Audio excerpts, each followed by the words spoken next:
திருமணமாகாமல் திணறிக் கொண்டு நிற்கும் உங்களுக்கு இந்த வருடம் திருமணம் நடக்கப் போகிறது. நீங்கள் நினைப்பதை விட பல மடங்கு அதிகமான வெற்றியை குவிக்கப் போகிறீர்கள். வெளியூர் செல்லும் யோகம் வருகிறது. வீடு வாகனம் சொத்து சேர்க்கும் யோகம் வரும். வேலை பார்க்கும் இடத்தில் இருக்கும் பகை நீங்கும். தொழிலில் இருந்த தடைகள் நீங்கிவிடும். மாணவர்களுக்கு கல்வியில் பெரிய முன்னேற்றத்தை காண முடியும். சமூக அந்தஸ்து அதிகரிக்கும். அடிமட்டத்தில் இருந்த உங்கள் வாழ்க்கையில் ஒரு பெரிய மாற்றத்தை பார்க்க போகிறீர்கள். உடல் நலனில் கவனமாக இருங்கள்.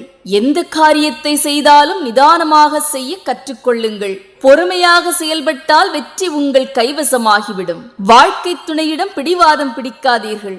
நரசிம்மர் வழிபாடும் ஆஞ்சநேயர் வழிபாடும் கூடுதல் பலனை கொண்டு வரும். புதிய வாய்ப்புகள் இல்லம் தேடி வரும். முன்வைத்த காலை பின்வாங்காமல் எடுத்த காரியத்தில் பிடிவாதமாக இருங்கள். உங்கள் எண்ணம் போல் வாழ்க்கை மாறப்போகிறது. குலதெய்வ வழிபாடு உங்களுக்கு கை கொடுக்கும்.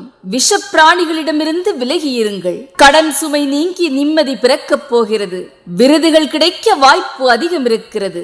அதிகம் பேசுவதை நிறுத்திவிட்டு தன்னம்பிக்கையோடு செயல்படுங்கள். கணவன் மனைவி ஒற்றுமை அதிகரிக்கும். தெரியாதவர்களுக்கு கடன் கொடுக்காதீர்கள். எதிர்மறை சிந்தனைகளை நிறுத்திவிட்டு சமயோஜிதமாக யோசிக்க கற்றுக்கொள்ளுங்கள். யாரையும் கேலி கிண்டல் செய்யாதீர்கள். அஷ்டம சனியை குறித்த கவலை வேண்டாம். இறை வழிபாட்டை கைவிடாதீர்கள். கோபத்தை குறைத்து இனிமையாக பேசுங்கள்.